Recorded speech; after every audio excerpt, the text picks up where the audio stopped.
bienvenue à cette série de mini-classes par ITI où on vous présente différents sujets. Le premier, aujourd'hui, couvre la gestion des coûts, notamment, en fait, principalement au niveau Azure, et on aura plusieurs autres webinaires qui suivront. Donc, bienvenue à tous encore une fois. Si jamais il y a des enjeux côté technique avec la présentation, quoi que ce soit, n'hésitez pas à nous faire signe. On a du monde sur la conversation pour vous assister. Alors, sans plus tarder, aujourd'hui, donc, petite introduction rapide.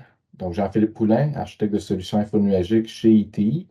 Je vais être, dans le fond, interlocuteur principal pour la présentation, mais je suis assisté de mon collègue Charles Groslot. Avant de lui passer la parole, juste un petit topo rapide. Donc, ça fait maintenant 8 ans à peu près que je travaille dans l'info nuagique, notamment et principalement au niveau Azure, avec maintenant un peu plus de 12 ans d'expérience sur le marché. Mais donc, vraiment une spécialité au niveau Azure avec un focus vraiment ciblé sur ce produit. Charles? Bonjour, Charles Groslot, architecte de solutions infonuagiques chez ITI. Je cumule plus de 20 ans d'expérience dans les TI, dont 5 ans dans la gestion, déploiement, design de solutions dans Microsoft Azure. Bienvenue. Merci. Puis, avec Charles et moi, on est entouré évidemment du reste d'une partie du moins de notre équipe pour répondre à toutes questions. Donc, justement, via le clavardage, gênez-vous pas au courant de la présentation pour poser vos questions. On pourra également garder du temps en fin de présentation pour adresser certaines questions plus générales. Puis, dans tous les cas, si jamais il y a des sujets qui sont un peu plus particuliers à vous, que vous aimeriez mieux discuter séparément, bien entendu, ça va nous faire plaisir de vous assister. Alors, un petit survol, évidemment, juste pour mettre la table avant de partir avec l'ordre du jour. Donc, au niveau de l'équipe Azure chez ITI, c'est simplement pour vous situer par rapport à l'équipe, en fait, qui est disponible. En fait, tous ces gens-là ne sont pas nécessairement sur l'appel aujourd'hui, mais peuvent vous assister au courant de divers projets que vous feriez avec nous. L'équipe est divisée en certains groupes, en certaines équipes ou sous-équipes. Donc, entre autres, au niveau des ventes, avec notre collègue Sébastien, on a des architectes de solutions, dont notamment Charles et moi. On a des spécialistes en livraison qui ne font que de la livraison Azure, rien d'autre. Donc, vraiment des experts à ce niveau-là. Et on a une équipe de gestion de projet, bien entendu, pour encadrer tout ce monde-là. Donc, sous la gouverne de nos vice-présidents. Et c'est une équipe qui est en large croissance depuis les dernières années. En fait, c'est quand même un pilier qui grandit énormément de par sa popularité. Pour rentrer dans le vif du sujet, donc à l'ordre du jour aujourd'hui,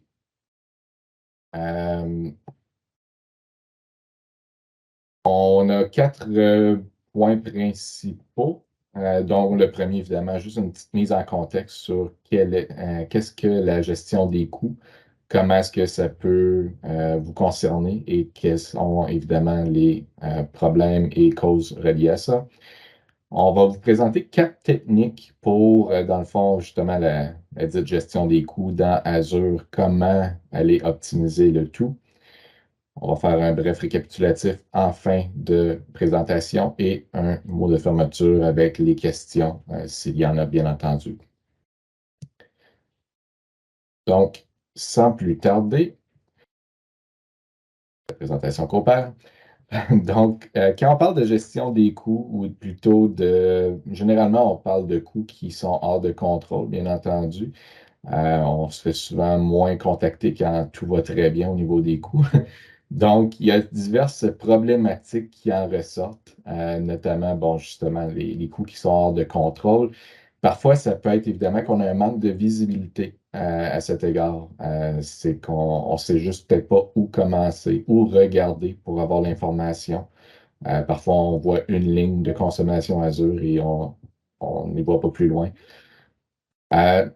C'est sûr que bon, les problèmes en lien avec les coûts peuvent être causés ou peuvent engendrer d'autres sous-problèmes qui sont finalement un manque d'accompagnement, une mauvaise compréhension. Bref, on est dans le noir un petit peu face à tout ça. La chose qu'il faut voir évidemment, c'est que bon, il y a des causes et il y a des solutions un peu à tout ça, bien entendu, qu'on va adresser aujourd'hui. Soit que, bien entendu, il y a des gens qui se lancent trop vite dans Azure, qui n'ont peut-être pas assez bien planifié. Euh, c'est correct, c'est des choses qui arrivent. Évidemment, tout se rattrape, donc inquiétez-vous pas, on va vous présenter des options sur comment le faire. Parfois, en fait, c'est un point qui est quand même assez fréquent. Les gens vont prendre une approche peut-être un peu plus conservative ou un peu plus conservatrice par rapport au cloud. On connaît des environnements autres et on va essayer de calquer ça dans le cloud, ce qui n'est pas tout le temps optimal. Donc, on va revenir un petit peu sur des façons de changer tout ça. Et bien entendu, quand on fait affaire avec un partenaire pour une vente qui est un peu plus transactionnelle, on veut du Azure, on obtient du Azure, fin de la discussion. C'est bien entendu que ça peut engendrer des problèmes par la suite si on n'est pas bien encadré. Donc, qu'est-ce qui peut en découler de la gestion des coûts qui part hors de contrôle finalement? On perd le contrôle sur tout ça. Bien, qu'est-ce qui en résulte? Une gestion sous-optimale, bien entendu. Il n'y a personne qui veut vraiment une perte de contrôle, ultimement. Il n'y a personne qui vraiment se réjouit de ça. Et qu'est-ce qui arrive si on perd le contrôle, si on voit les coûts qui explosent? Bien, ultimement, généralement, ça va mener à une perte de confiance. On va se questionner sur pourquoi le cloud, pourquoi on est allé là-dedans. Euh, alors qu'il ne faut pas évidemment en arriver là. Il y a des solutions à adresser bien avant ça.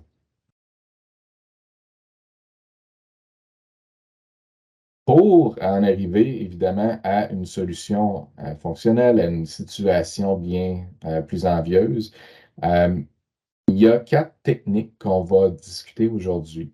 Principalement, on les voit à l'écran ici. On va parler de sensibilisation aux coûts, ou du moins de comprendre nos coûts. Avant toute chose, c'est un bon point de départ. On va parler de réduire le gaspillage, donc réduire la portée de nos systèmes, avoir à enlever, comme on dirait en bon français, le bois mort finalement. On va bien entendu aussi vouloir optimiser ces coûts-là une fois qu'on a fait le ménage. Il y a plusieurs techniques par rapport à ça, bien entendu, qu'on va regarder. Et la modernisation, qui est un petit peu le point ultime, je dirais, d'une migration infonuagique. On veut aller chercher les meilleures technologies pour nous assister et c'est là qu'on va voir comment. Donc, c'est l'agenda qu'on vous présente aujourd'hui comme, je dirais, les 4 techniques principales d'optimisation des coûts. Alors, sans plus tarder, on va sauter direct dans tout ça. Comme j'expliquais, le point d'entrée, généralement, avant de commencer à vouloir tout défaire, tout refaire, c'est de bien comprendre qu'est-ce qu'on a entre les mains. Alors, c'est ce qu'on veut dire par sensibilisation au coût. Il y a, bon, bien entendu, avant d'aller plus loin, il faut faire une petite parenthèse autour de la consommation. Comment ça fonctionne, les coûts, dans une plateforme infonuagique comme Azure. Ça peut paraître banal, mais c'est souvent une nouveauté pour bien des gens. On est habitué, veut pas, à des modèles d'infrastructure plus traditionnels. On parle justement, bon, on a des serveurs chez nous, dans un centre de données, peu importe. À part les acheter et peut-être l'amortir sur 60 mois ou peu importe la durée du terme, une fois que c'est acheté, on a toute la capacité, ça vient de finir là. Dans l'info nuagique, c'est très différent parce qu'en fait, on a un nombre assez incroyable de solutions à notre portée, un nombre de produits qui évoluent à tous les jours et on a accès à toute cette belle technologie-là. Par contre, ça peut devenir un couteau à double tranchant parce qu'on y a accès. Il ne faut pas tomber dans le piège d'aller le consommer automatiquement en pensant qu'il n'y a pas de frais associés. Si on peut faire une analogie, le modèle d'infrastructure traditionnelle est comme un buffet à volonté. C'est le fun. On paie un frais fixe, 20, 30 peu importe c'est quoi, et après ça, on se gâte. On prend ce qu'on veut là-dedans. Qu'il en reste pas, on est gagnant ultimement. Dans l'info nuagique, il faut réviser un petit peu le modèle. C'est pas un buffet à volonté. tout ce qu'on met dans notre cabaret, c'est comme une cafétéria, ben, on va le payer à la sortie. Donc, si on prend plein de choses et que finalement, on ne les voulait même pas, ben, on les paye pareil. Donc, c'est important de prendre uniquement ce qu'on a besoin. Autre analogie très fréquente, c'est finalement comme un compte d'hydroélectricité. Donc, à la maison, si vous laissez les lumières allumées, si vous laissez le chauffage allumé et les fenêtres ouvertes, il y a des pertes un peu partout. Donc, il faut garder un contrôle sur ce qu'on consomme. C'est ce qu'on appelle souvent dans l'info nuagique une consommation à l'utilisation ou en anglais du pay as you go. Donc, on paie pour ce qu'on utilise. Donc, ça, évidemment, c'est un concept fondamental à comprendre avant d'aller plus loin. Maintenant, la bonne nouvelle, c'est qu'il y a des outils natifs, tierces aussi, mais on va s'en tenir aux natifs. Il y a des outils à même Azure qui nous permettent d'avoir toute la visibilité qu'on pourrait vouloir à ce niveau-là. Notamment, on a une capture à l'écran au niveau d'Azure Cost Management, la gestion des coûts Azure, où on est en mesure, puis là, ça, c'est une vue parmi des dizaines et des centaines de personnalisations possibles. On a une vue de type un peu Power BI, si je peux le dire ainsi, où ce qu'on va pouvoir avoir du détail sur notre facturation, sur notre consommation. Donc, non seulement, par exemple, dans le cas ici présent, on peut voir un certain montant par jour. On voit à la journée 3 ou dans- à la cinquième journée, pardon, on a une consommation qui est en deçà de notre objectif ou de notre estimation journalière parce qu'on est au courant de la journée. Et donc, plus on avance dans le temps, plus on va avoir une idée claire d'où on est rendu dans notre consommation mensuelle. Mais ultimement, on a les coûts actuels, on a une prévision des coûts mensuels et, bien entendu, on peut aussi retourner historiquement voir qu'est-ce qu'on a consommé. Donc, dans un outil comme ça, on a accès à des outils qui sont relativement familiers pour la plupart des gens. On ne parle pas spécifiquement de technique ici. On a le concept de budget. On peut mettre des alertes par rapport à ces budgets-là. Donc, on peut dire, ben, j'ai un budget de 1000 par mois. Je veux recevoir des alertes par courriel ou quoi que ce soit à 50 100 150 de ce budget-là pour pouvoir garder un œil là-dessus et pas passer la journée en avant du portail pour autant. Finalement, il y a un concept d'étiquette qui permet également de garder un œil de façon un peu plus granulaire. Donc, on peut assigner des étiquettes, des tags en anglais, à certaines ressources, certains groupes de ressources pour dire ces ressources-là font partie d'un projet X, je veux voir les coûts associés à ce projet-là. Donc, en résumé, c'est un outil qui vous est disponible à tous de façon gratuite. Il n'y a pas de coût additionnel à l'utiliser et qui permet de facilement voir nos coûts passé, présent et prédit pour le futur selon votre consommation. Et il y a mille et une personnalisations possibles dans tout ça. On a une petite pause avant de passer à la prochaine page.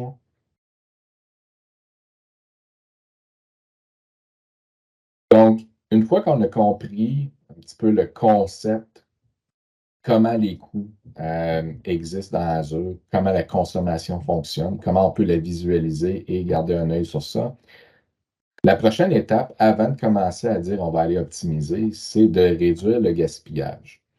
Donc, il y a plusieurs éléments là-dedans, en fait, plusieurs exemples, je pourrais dire ainsi, dont notamment d'éteindre et supprimer des ressources inutilisées. Ça va paraître un peu banal à dire, mais c'est la première chose à faire. Si on a des ressources qui ont été déployées pour un test ou des systèmes peut-être qui ont été décommissionnés au fil du temps, vous avez tout intérêt à les supprimer, question d'éviter les coûts qui y sont associés. On pourrait les sauvegarder avant de les supprimer, bref, peu importe, il y a plusieurs possibilités autour de ça, mais généralement, une ressource qui est là, qui n'est plus utile, peut engendrer des coûts, donc aussi bien s'en départir. Par la suite, on peut et on devrait optimiser les spécifications. Ce que j'entends par là, on va donner un exemple assez concret, assez facile à visualiser. Si on a une machine virtuelle, bon, une machine virtuelle, on est tous un peu habitués au concept, on roule ça depuis des décennies maintenant, mais une machine virtuelle a une quantité de cœurs virtuels, de CPU, une quantité de mémoire, une quantité de stockage. Dans un contexte traditionnel d'infrastructure locale, si on a acheté une quantité X de CPU, Y de mémoire, aussi bien l'utiliser. Vous comprendrez dans un modèle Azure où il y a des centaines, voire des milliers de CPU à votre disponibilité et des terabytes de mémoire. Si on prend la même approche de dire c'est là, on va le prendre, ça va devenir assez dispendieux rapidement. Donc, l'idée, c'est d'aller optimiser. Ce n'est pas parce qu'on a une machine de 4 cœurs, 16 gigs de mémoire qu'elle est nécessairement optimale. Peut-être qu'on regarde ça et on se dit, ouais, le CPU roule à 10% en tout temps. Il y a du gaspillage. On devrait réduire la quantité de CPU dans la plupart des cas parce que, ultimement, un CPU qui roule à 50-60% fait très bien son travail. On ne veut pas aller l'accoter à 100%, bien entendu, mais il n'y a aucun avantage à avoir du CPU qui ne roule pas finalement. Même concept avec la mémoire, le stockage. On veut aller optimiser les spécifications pour avoir un ratio qui est intéressant.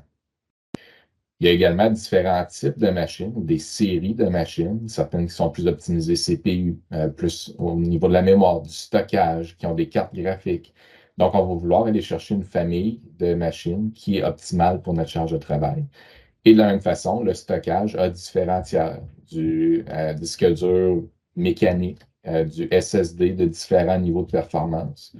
Donc, on va vouloir aller cibler un tiers ou un type de stockage qui est adapté à notre charge de travail.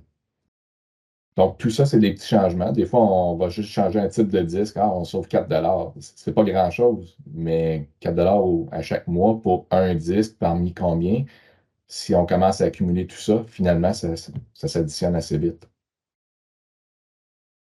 Et Oui, bon, il y a j'aimerais une autre. ajouter Oui, que pour les 2 points aussi, c'est un exercice qui est une habitude à prendre. C'est pas quelque chose qu'on veut faire une fois dans l'info nuagique et se dire OK, c'est bon, c'est fait. Par contre, c'est une bonne habitude de le faire sur une base régulière. S'il y a un nouveau projet ou il y a un projet qui est en fin, est en livraison, donc l'utilisation des ressources pourrait diminuer pour l'équipe de développement ou la séquence de test. C'est un exercice qui est important que ça devienne une habitude et pas seulement pour une personne dans le département qui surveille les factures, mais pour l'entièreté des gens qui travaillent dans les TI, là, qui manipulent la configuration, de garder toujours en tête euh, que tout coûte quelque chose, donc de garder l'habitude de dire la ressource n'est pas utilisée, je la ferme. Les optimisations de spécification, même chose, on va dire OK, je vais mettre vraiment ce que j'ai besoin. Le projet est terminé, je peux peut-être rapetisser la ressource, qui devient aussi une force là, d'Azure, c'est que c'est extrêmement flexible, donc on peut en tirer avantage au niveau des coûts aussi. Là. Excellent point. Puis en fait, ça apporte un petit peu au troisième point qui est affiché à l'écran, l'automatisation de la mise à l'échelle et l'arrêt des ressources. Il y a des ressources qui vont pouvoir justement être arrêtées, par exemple la nuit si on n'en a pas besoin ou pendant les semaines de vacances, peu importe ce serait quoi. Donc, tant mieux. Une machine virtuelle peut être arrêtée. On arrête de payer pour la partie CPU mémoire de la machine. On continue de payer pour le stockage. À l'inverse, il y a des ressources qui ne peuvent pas être arrêtées. Donc, il y a du cas par cas ici. Mais de la même façon, il y a beaucoup de ressources et c'est un des avantages du cloud, ultimement, de pouvoir automatiser la mise à l'échelle. Donc, on peut avoir des machines qui vont être d'une certaine taille pendant une période de temps, qui vont être réduites, par exemple, en dehors des heures de bureau, ou autant on peut faire de la mise à l'échelle, je dirais, verticale de cette façon-là, augmenter ou réduire la quantité de performance. On peut y aller aussi de façon horizontale. Donc, on pourrait avoir un nombre X de serveurs web, ou peu importe ce serait quoi, pendant une période donnée. Puis après ça, quand il y a une période de pointe, par exemple, durant la période des fêtes ou quoi que ce soit, ben là, on aurait peut-être plus d'instances qui s'ajouteraient et qui pourraient se retirer par la suite. Donc, il y a multiples façons d'aller optimiser à ce niveau-là pour avoir la bonne performance en tout temps. Il y a des services qui le font de façon native. Il y en a qui qui nécessitent simplement une programmation de la mise à l'échelle. Donc, dans tous les cas, il y a des options généralement qui se présentent pour aller vraiment utiliser ce qu'on a besoin. Alors ici, c'était vraiment réduction du gaspillage. C'est comme je dis, utiliser ce qu'on a besoin en réalité, ne pas en prendre plus. Une fois qu'on a accompli tout ça, on tombe maintenant dans l'optimisation des coûts. Et là, on va voir, il y a quelques méthodes pour ça qu'on va aller détailler un petit peu plus dans les minutes qui suivent. Donc, quand on parle d'optimisation de coûts, on a compris les coûts, on a réduit le gaspillage. Maintenant, comment on optimise? Bon, il y a en fait, il y a 6 sous-points qu'on va adresser. Le premier étant le paiement à l'utilisation. On va rentrer dans les détails sous peu. Les bénéfices hybrides, hybrid benefits, donc c'est un modèle qu'on va pouvoir également discuter qui va vous permettre d'aller optimiser les coûts à certains égards. Les réservations et les plans d'économie sont similaires en concept, mais qui ont des différences, je ne veux pas, qui vont vous permettre d'aller réduire vos coûts en vous engageant pour une certaine période de temps. Les prix de test ou tout simplement d'utiliser le bon type d'abonnement pour la charge requise et finalement les instances bot qui sont une autre façon d'aller encore couper les coûts pour des cas plus précis. Donc, on va entrer dans le vif de chacun de ces points-là, les expliquer un petit peu chacun un à la fois. Le paiement à l'utilisation. Bon, comme j'expliquais un petit peu plus tôt, j'y ai fait allusion pendant la diapositive pardon, sur la consommation dans l'info nuagique. Le paiement à l'utilisation, c'est excellent et c'est le modèle par défaut. Par contre, c'est très bien pour des charges de travail qui sont variables dans le temps ou des charges qui sont peut-être temporaires ou quoi que ce soit. Mais c'est certain, ce n'est pas le modèle le plus optimal en partant d'un point de vue coût. C'est facile à comprendre. S'il y a de la variation d'un point de vue Microsoft ou peu importe lequel serait le fournisseur infonuagique, avoir une capacité variable, c'est difficile à gérer. Donc, il y a un certain surplus ou un certain extra à payer pour avoir cette flexibilité-là. Par contre, comme j'ai mentionné, quand on parle de tester des nouvelles solutions, développer des nouveaux produits, c'est excellent parce qu'on va payer pour la période de temps qu'on a besoin. Si on a besoin de faire un test rapide d'une journée, une semaine, peu importe c'est quoi, on ne voudra pas se commettre pour une période de temps. De la même façon qu'on ne voudrait pas aller acheter un nouveau serveur juste pour ça, si on était local chez nous. Donc, le cloud est tout indiqué pour ces options-là ou ces charges de travail-là qui sont temporaires parce qu'on les déploie et on les enlève, on paie au prorata de ce qu'on a utilisé. Donc, développement d'application, c'est le même concept, comme j'ai dit. Et le pay-as-you-go ou le paiement à l'utilisation, comme je mentionne, c'est un point de départ. Donc, typiquement, pour la plupart de nos clients qu'on voit, on va commencer en pay-as-you-go parce qu'on veut la flexibilité. Quand on déploie une nouvelle charge de travail, la réalité, c'est que bien souvent, on va se fier à des recommandations de manufacturiers sur comment dimensionner le service qu'on va déployer, que ce soit une base de données, une machine virtuelle, peu importe ce serait quoi. Mais souvent, c'est des recommandations d'un peu plus de type générique. Dans la plupart des cas, voici les ressources requises. Mais maintenant, dans votre cas précis, est-ce que c'est optimal? Donc, encore une fois, réduire le gaspillage. On revient au pay-as-you-go, que justement, ça va très bien s'agencer. Et pendant cette période de rodage-là, on va aller trouver la meilleure configuration et la réduire pour éviter le gaspillage. Donc, le pay-as-you-go est très indiqué pour ça, pour avoir la flexibilité que le modèle apporte. Une fois qu'on a passé un petit peu cette étape-là, généralement, là, on va tomber dans 3 points qui se rapprochent un petit peu, mais à différents égards. Donc, les bénéfices hybrides et après ça, on va parler des réservations et des plans d'économie. Dans les 3 cas, en fait, c'est le même concept, c'est de pouvoir se commettre d'une certaine façon auprès de Microsoft pour réduire nos coûts. Les bénéfices hybrides, c'est au niveau des licences Microsoft. On parle principalement de Windows Server et SQL Server. Donc, c'est 2 types de licences qui, on le sait, peuvent être assez dispendieuses. La plupart des gens ont déjà des investissements de fait là-dedans. Et la bonne nouvelle, c'est que Microsoft offre la possibilité de réutiliser des licences existantes dans Azure. C'est généralement une exclusivité Azure, il faut le mentionner. Donc, on ne peut pas nécessairement aller chez un tout autre cloud, je vais le dire ainsi, et avoir le même concept. Il existe des cas d'exception, bien entendu, Mais généralement, c'est un concept qui est vraiment propre à Microsoft Azure. Donc, ça peut vous permettre, veut pas, de réutiliser ces investissements-là que vous avez déjà.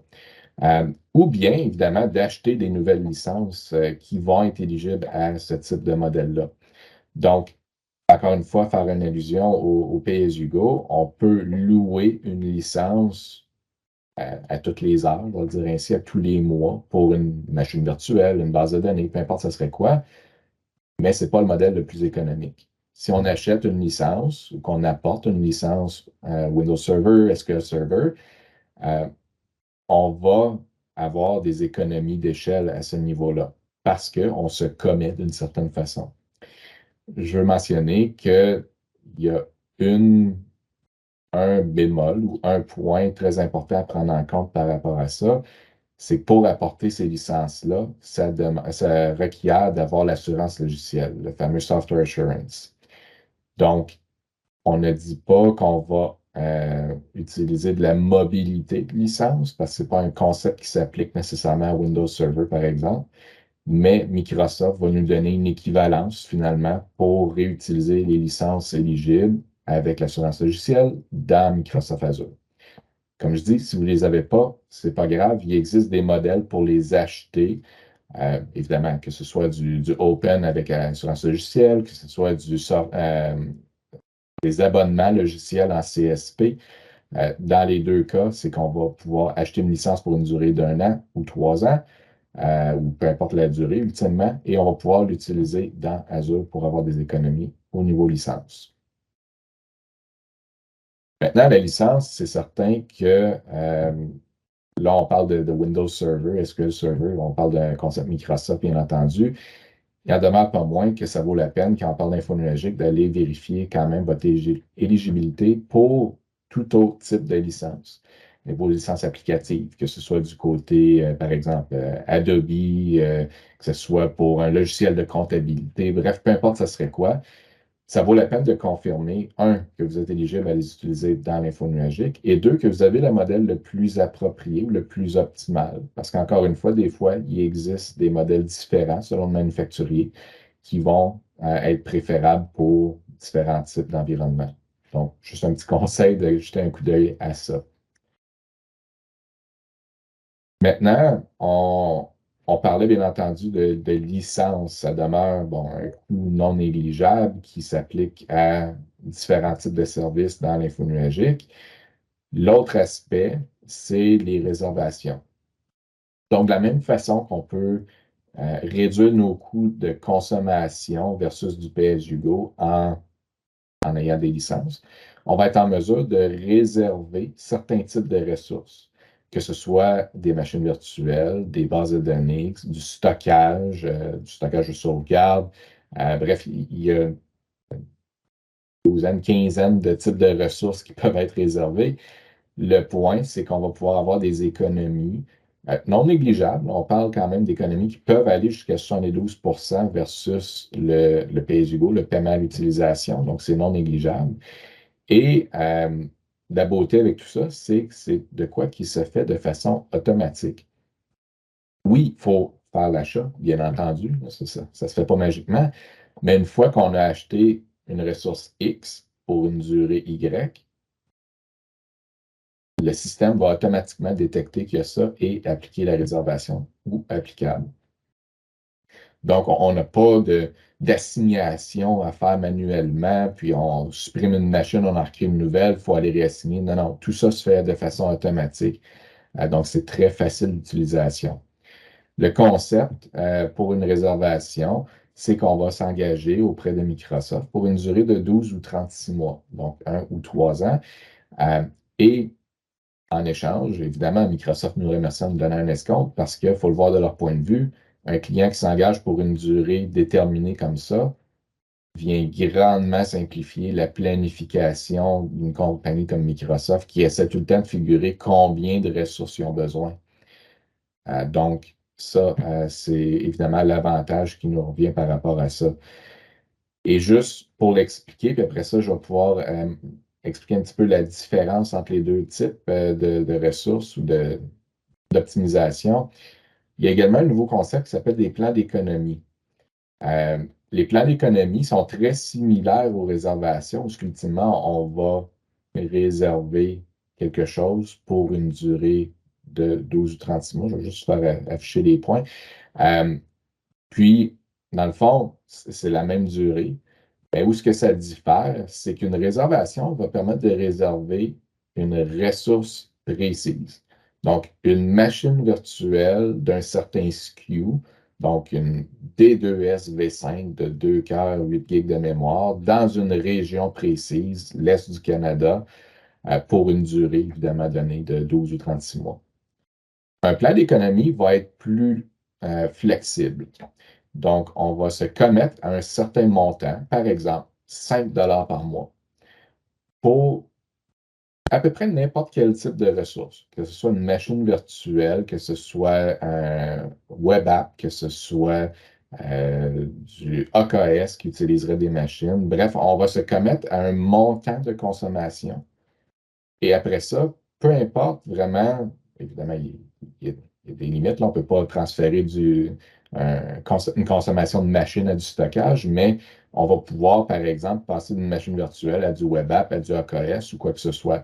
Donc, on a une plus grande flexibilité avec ce même montant parce qu'on ne réserve pas un SKU précis. Mais autrement, c'est le même type d'entente. C'est encore une durée de 12-36 mois. Et le concept, c'est qu'une réservation va s'appliquer en premier parce qu'on cible de quoi de très précis. On va pouvoir ensuite appliquer un plan un plan d'économie, pardon, pour ce qui reste, et tout le reste va tomber en pay-as-you-go. Donc, le système est vraiment automatisé pour faire tout ça par lui-même. Donc, comme je disais un peu plus tôt, on n'a pas d'assignation à faire. On sélectionne uniquement ce qu'on veut réserver, slash plan d'économie. Et combiner les plans d'économie et les réservations avec l'assurance, avec l'hybrid benefits, les bénéfices hybrides, on va vraiment chercher l'économie maximale par rapport à du pay-as-you-go. Un dernier petit point par rapport au plan d'économie qu'il faut comprendre, parce que là, on pourrait se dire, ben, OK, je vais juste prendre des plans d'économie, c'est plus flexible. Évidemment, c'était peut-être implicite, mais quand même, un plan d'économie va avoir moins d'escompte qu'une réservation. Donc, si on va chercher, par exemple, une économie de 50 en réservation pour une certaine machine virtuelle, le plan d'économie est peut-être à 20-30 pour la même durée parce qu'on gagne en flexibilité. Donc, ultimement, on a un spectrum finalement de choix entre flexibilité et économie. Du côté flexibilité, on a vraiment le pay-as-you-go. Ça, c'est le modèle le plus flexible. Il n'y a aucune comparaison à ça. On peut prendre ce qu'on veut, mais on paye plus cher. Si on s'en vient tranquillement vers le milieu, là, on se rapproche des plans d'économie. On perd un petit peu de flexibilité par rapport au pay-as-you-go, mais on en a encore beaucoup. On peut choisir un large éventail de produits et on obtient un certain escompte parce qu'on se commet quand même pour une durée. Et à l'extrême, évidemment, je dirais, l'économie, mais là, on a les réservations, pardon, où là, on va aller chercher l'économie maximale, mais c'est pour un SKU précis. Donc, on parle de la flexibilité en échange. Ultimement, tous ces modèles-là s'agencent. C'est vraiment pas un choix entre un et l'autre, c'est vraiment d'aller chercher ce qui répond le mieux à nos besoins et c'est pas rare qu'on va avoir une combinaison de tout ça, ultimement. Les charges de développement vont peut-être être en pay-as-you-go, par exemple, et par la suite, on va peut-être avoir une solution qu'on vise à, puis là, on va arriver sur la modernisation plus tard, mais qu'on vise à modifier au fil du temps. Ben, peut-être qu'on va aller avec des plans d'économie pour avoir un peu plus de flexibilité, mais pourtant avoir des économies et des charges qui seraient en place et qui vont demeurer pour le futur rapproché. Peut-être qu'on va vouloir les réserver pour avoir le compte maximal. Oui, puis ça peut être une période de transition aussi, là, si vous êtes tout nouveau dans l'info nuagique ou vous attendez que vos charges, vos besoins vont fluctuer. Vous auriez la possibilité de dire, pour quelques mois, je suis en paiement à l'utilisation et maintenant que j'ai une certaine stabilité, je prends une réservation d'un an et au bout de l'année, ben, ça va très bien, mes charges sont assez statiques. Là, tu t'engages pour 3 ans, tu as un rabais supplémentaire. Ça peut concocter un peu une recette, qui est idéal pour chacun des scénarios pour avoir une économie maximale. C'est pas rien qui est absolument obligatoire d'être fixe. Là. Ça a quand même beaucoup de flexibilité. Exact.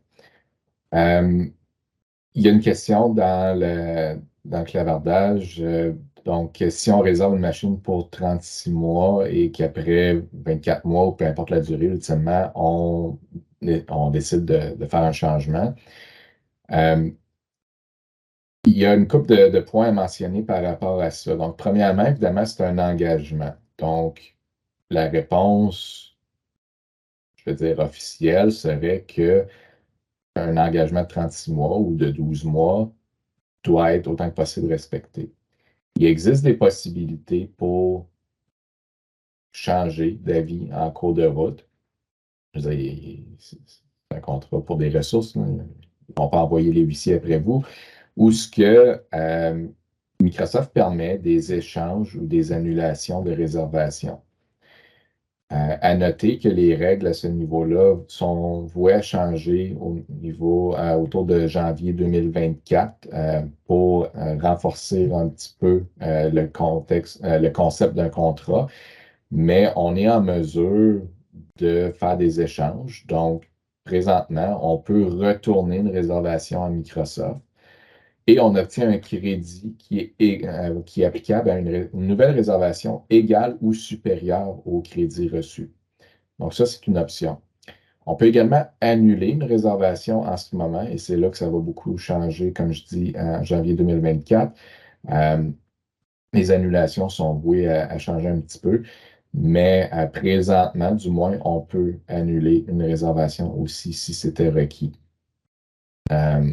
Puis, de toute façon, dans tous les cas, justement, c'est tout le temps d'aller agencer qu'est-ce qui est le plus long terme, on va réserver pour 36 mois, moyen terme, peut-être réservé sur 12 mois, et ce qui est vraiment court terme ou plus incertain, on va vouloir le garder en pay-as-you-go, en consommation à l'utilisation. Et il y a une autre question qui vient justement se rattacher à ça un petit peu. Est-ce qu'une réservation peut être augmentée? La réponse, comme j'ai expliqué, c'est via un échange. Donc, on va pouvoir aller échanger, par exemple, une machine d'une certaine taille pour obtenir un crédit qu'on va appliquer à une nouvelle réservation égale ou supérieure. Donc, on est en mesure de faire ça. Il faut le voir du point de vue Microsoft. Ce niveau-là risque de peu changer parce que Microsoft est très intéressé à ce que vous augmentiez, veut pas, votre consommation Azure, c'est tout simplement ça. Donc, va le permettre pour le futur rapproché. Maintenant qu'on a adressé les bénéfices hybrides, les réservations et les plans d'économie, qui sont les trois modèles pour vraiment aller optimiser les coûts en se commettant d'une certaine façon. Il en demeure pas moins qu'il y a différents types d'abonnements, j'appellerais ainsi, qui vont permettre d'aller chercher des économies. Donc, quand on parle de charges de développement, de tests, il y a des abonnements du même nom qui offrent des prix dev test, finalement, qui vont vous permettre d'aller chercher des économies.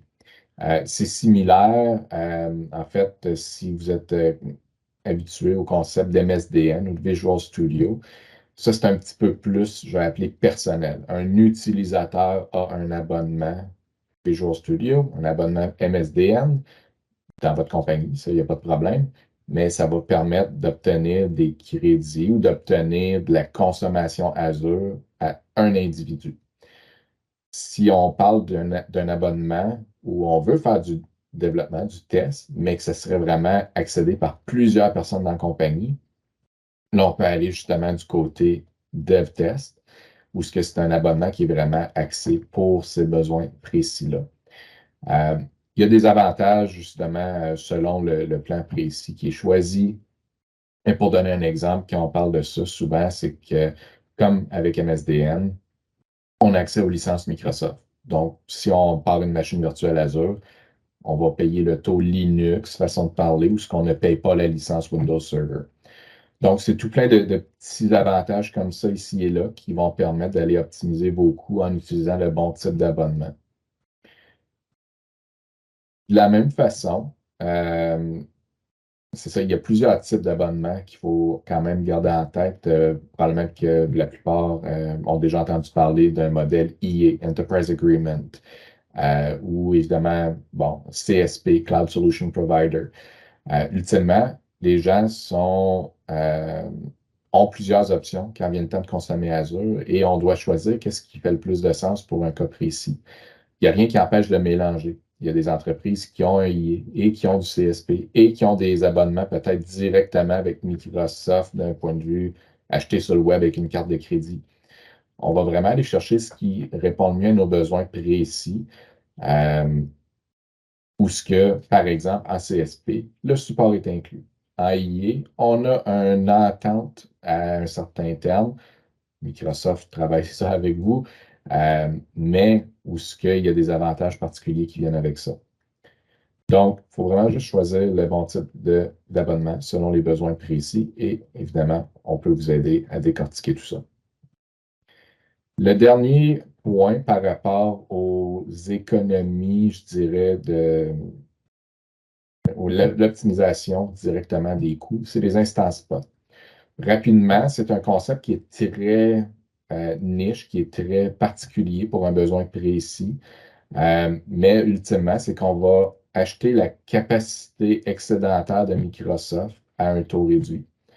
Donc, quand Microsoft n'arrive pas à louer des machines, par exemple, des machines virtuelles, à son taux régulier, ça crée un excédent. Cet excédent-là peut être loué à un taux réduit, mais le bémol, c'est que cet excédent-là, évidemment, si quelqu'un arrive pour l'acheter à plein prix, bien, Microsoft va nous expulser finalement. Donc, c'est de quoi qui permet, par exemple, pour des types de tâches de type un peu plus batching, vraiment, on veut regrouper des opérations, on veut les rouler, par exemple, au milieu de la nuit, ça roule 1 heure, puis après ça débarque, ou bien c'est de quoi qui peut être recommencé si jamais. Bref, il y a des appellations, des cas de figure précis qui peuvent bénéficier de coûts réduits non négligeables, où ce qu'on va aller chercher cet excédentaire-là de capacité. C'est un cas très particulier, mais ça n'en demande pas moins un qui permet de réduire les coûts. Donc, en termes du troisième pilier ou troisième technique, c'est vraiment ça. Ce qui nous apporte au dernier pilier, en fait, qui est la modernisation. La modernisation, c'est certain que c'est un volet en soi. Il y a mille et une façons de moderniser. On va en nommer quelques-unes, mais pas toutes, bien entendu. Mais c'est là qu'on va aller vraiment chercher le dernier gros morceau de l'avantage de l'info nuagique. Parce qu'ultimement, l'info nuagique nous promet bien des choses. Souvent, on se fait dire, les coûts, les coûts, les coûts. Bon, on a adressé plusieurs éléments par rapport à comment comprendre les coûts, comment aller réduire le gaspillage et comment optimiser nos coûts. Mais ultimement, on est encore avec des systèmes peut-être un peu plus traditionnels. On est encore en machine virtuelle. On est encore avec notre point de départ dans lequel on a commencé dans l'info nuagique. Maintenant, il existe des possibilités pour se moderniser. Et là, on voit un petit peu à l'écran une comparaison des différents types de modèles du Software as a Service, SaaS, Platform as a Service, IaaS, qui est Infrastructure as a Service, et un modèle local qui serait chez nous, tout simplement l'infrastructure traditionnelle. Le concept de responsabilité partagée est illustré ici. Et comme on peut voir, localement, c'est sûr, on contrôle tout. Oui, on a plus de contrôle, on a plus de responsabilité aussi, ça vient ensemble. Et quand on passe à l'info nuagique, souvent, pour bien des gens, on va passer en infrastructure en tant que service. On va apporter nos machines virtuelles dans Azure. On va faire une migration de type lever-déposer, lift and shift. C'est souvent un point de départ. Mais ultimement, du IaaS, de l'infrastructure en tant que service, comme on peut voir, oui, on n'a plus la responsabilité des serveurs physiques, du réseau physique et du centre de données, mais on a encore quand même une bonne partie de responsabilité. Donc en bleu, là, la partie client.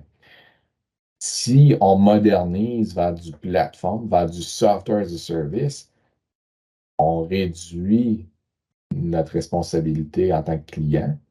Ça nous donne plus de temps pour travailler sur la partie qui nous reste et, ultimement, pas juste sur ça, mais sur tout autre projet que la compagnie pourrait avoir pour nous. Donc, des projets à valeur ajoutée. Un exemple facile pour visualiser tout ça, Exchange. Reculons de plusieurs années. Tout le monde voulait Exchange dans un environnement local. C'était bien normal, tout le monde voulait des courriels. Avant longtemps, il y a des solutions qui sont sorties, puis en fait, on a passé assez vite de local à SaaS, finalement, avec Exchange Online, Microsoft 365. De nos jours, pratiquement tout le monde est rendu en mode SaaS pour leur courriel. Il n'y a plus beaucoup de monde qui gère un centre de données, un réseau physique, serveur physique, système d'exploitation, etc., pour un serveur Exchange. Il y a une très grande partie de cette solution-là qui a été jugée, je vais dire en général, par bien du monde, comme étant pas de la valeur ajoutée. On s'occupe des comptes utilisateurs, ils ont leur boîte de courriel, on va la sauvegarder, donc on s'occupe des données des utilisateurs, mais installer Exchange, le garder à jour en appliquant les patchs de sécurité par rapport à toutes les failles qui sortent ici et là. Bref, on voit qu'il n'y avait pas nécessairement de valeur ajoutée. Donc, on passe vers du SaaS qui nous permet de travailler sur des projets autres. Donc, quand on parle de modernisation, ultimement, c'est ça, c'est d'aller réduire notre responsabilité pour gagner du temps. Et non seulement ça, mais souvent, ce temps-là se traduit en argent. Donc, peut-être que le service SaaS n'est pas moins dispendieux en partant, ou le pass, ou peu importe. Mais quand on compare et qu'on compte le temps humain impliqué, ultimement, là, ça devient plus intéressant. Non seulement ça, mais souvent, ces solutions-là ont de la haute disponibilité native, peut-être de la reprise après désastre dans une autre région nativement. Il y a des fonctionnalités qui sont intégrées par défaut dans ces solutions-là, qui, si on voulait le faire dans un environnement plus traditionnel, c'est encore plus de temps, donc encore plus de coûts. Quelques exemples de modernisation, quand même, pour essayer de visualiser tout ça. J'ai parlé d'Exchange, ça en demeure un qui est très criant quand même, qui veut dire de quoi. Mais au niveau identité, puis là, on s'entend, Azure a à peu près 250 services. On n'a pas listé toutes les possibilités. Au niveau modernisation d'identité, ben là, on a des contrôleurs de domaine. On va aller souvent parler d'Azure AD, d'Azure ADDS. C'est des solutions PaaS et SaaS qui vont permettre de gérer cette identité-là. Fichiers, Azure Files, Azure NetApp Files. Donc, c'est du serveur de fichiers sans serveur, façon de parler. Les bases de données, des services web, même des solutions de sauvegarde ou de reprise après désastre, de surveillance, de pare-feu. Bref, on enlève la couche de machines virtuelles qui auraient à gérer un système d'exploitation et autres pour aller vers des solutions où ce que, un peu à la Microsoft 365, on a un portail, on gère nos comptes, nos données, rien de plus. Donc, il y a tout plein de possibilités de modernisation.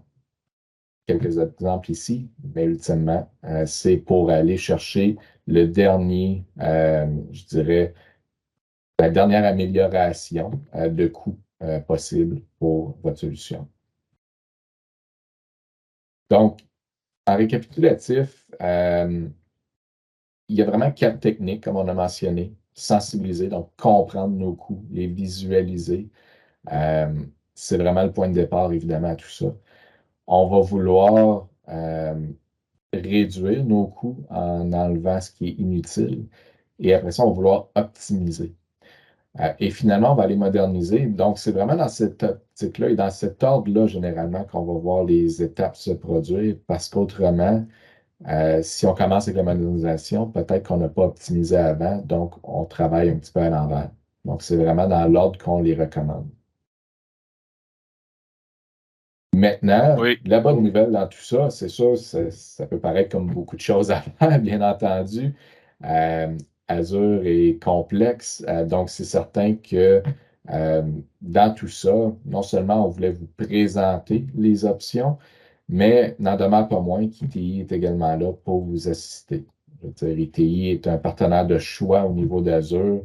Euh, on a fait au-dessus de 200 maintenant, je pense près de 250 transformations infonuagiques dans Azure. Donc, on a vu beaucoup de ces enjeux-là de nos propres yeux. On s'est développé une expertise à ce niveau-là. Ça demeure aussi qu'ITI a deux spécialisations avancées. Puis je tiens à le mentionner parce que souvent, quand on parle d'Azure, bon, ultimement, tout le monde a accès à Azure, mais quand on a des spécialisations avancées, c'est des processus rigoureux de Microsoft qui sont audités par des tierces parties qui permettent de dire oui, ce partenaire-là rend compte des exigences. Par exemple, migration de Windows Server et SQL Server ou Azure Virtual Desktop. C'est un partenaire qui a passé les étapes pour bien documenter, pour bien mettre en place les processus et les procédures pour accompagner ses clients avec ces solutions-là. Donc, c'est vraiment de quoi qui nous démarque quand même sur le marché. Et certains ont peut-être entendu parler, dans le temps, il y avait des compétences Gold avec Microsoft et tout ça. Bref, c'est un système qui a été modifié en octobre passé. Maintenant, c'est des partenaires de solutions. Donc, c'est plus juste d'obtenir un certain niveau avec Microsoft, c'est qu'il faut continuellement s'améliorer dans ces solutions-là. Donc, on les a, mettons, Digital App Innovation, Data and AI, Infrastructure, Modern Work. Ces quatre solutions que ITI a de désigner à ce jour et continue d'obtenir jour après jour en ayant des nouveaux clients, en continuant de développer dans tout ça. Donc, on prouve continuellement notre valeur auprès de Microsoft à ce niveau-là. Je devrais passer la parole rapidement à mon collègue Sébastien, qui est sur l'appel avec nous.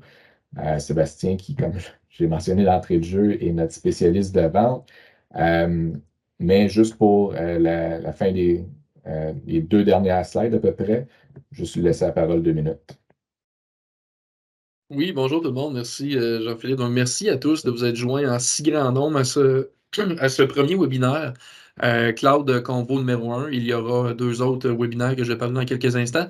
Mais écoutez, je veux juste vous annoncer en fait que on vous offre une offre de consultation en fait avec un spécialiste, 1 heure avec nous gratuitement pour discuter du sujet qu'on vient de parler ou d'un autre sujet en fait qui gravite autour d'Azure.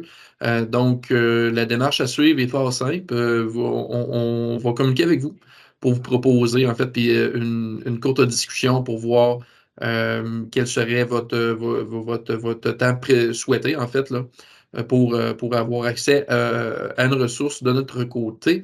N'oubliez pas d'aller nous suivre sur LinkedIn, d'aller vous abonner aussi sur l'infolette. Ma collègue Andréane a mis les liens dans la conversation.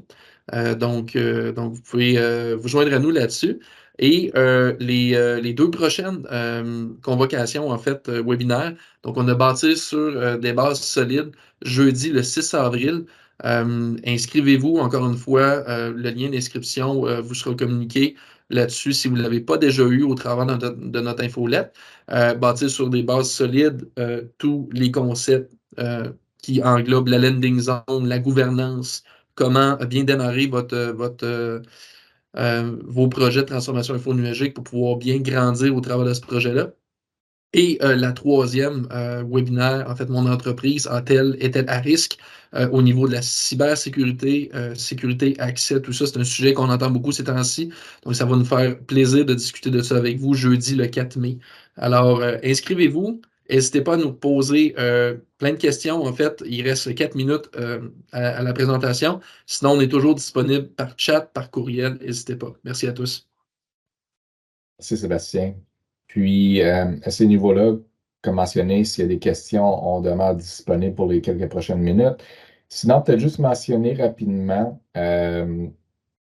donc, comme j'ai mentionné, on est en mesure de vous assister avec tout ce qui est analyse de coûts, gestion des coûts, non seulement d'un point de vue compréhension, explication, un peu comme on vient de discuter aujourd'hui, et comme Sébastien a mentionné, qu'on ait une discussion un peu plus précise pour votre cas de figure, donc en 1 à 1. Mais on est en mesure aussi d'offrir des analyses finalement pour rectifier une situation dans Azure. Donc, vous semblez, vous croyez avoir perdu le contrôle de vos coûts.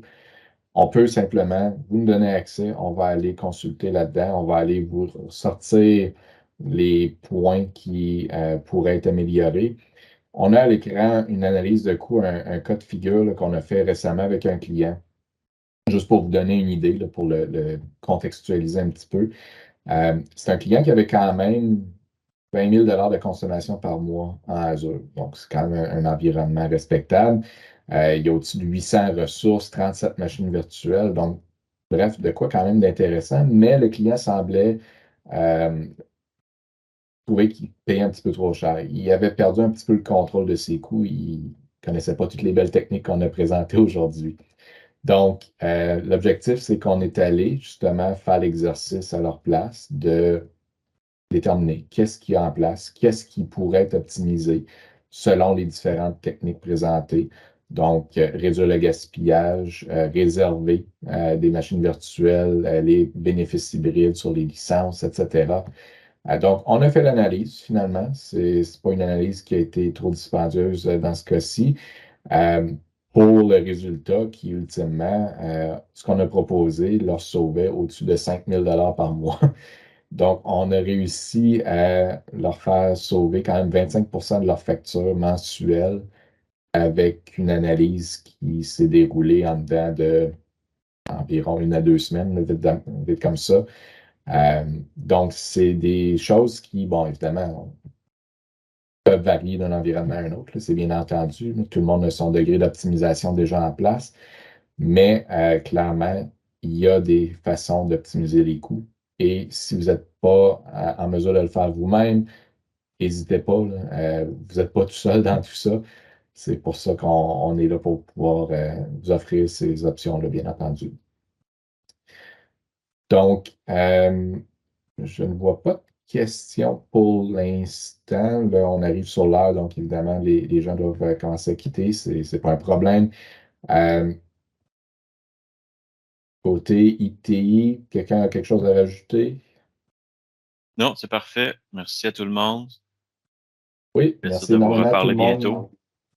Oui, donc n'hésitez pas, comme Sébastien mentionné, nous allons être en contact. Puis autrement, vous pouvez nous contacter, bien entendu, pour tout besoin de ce genre.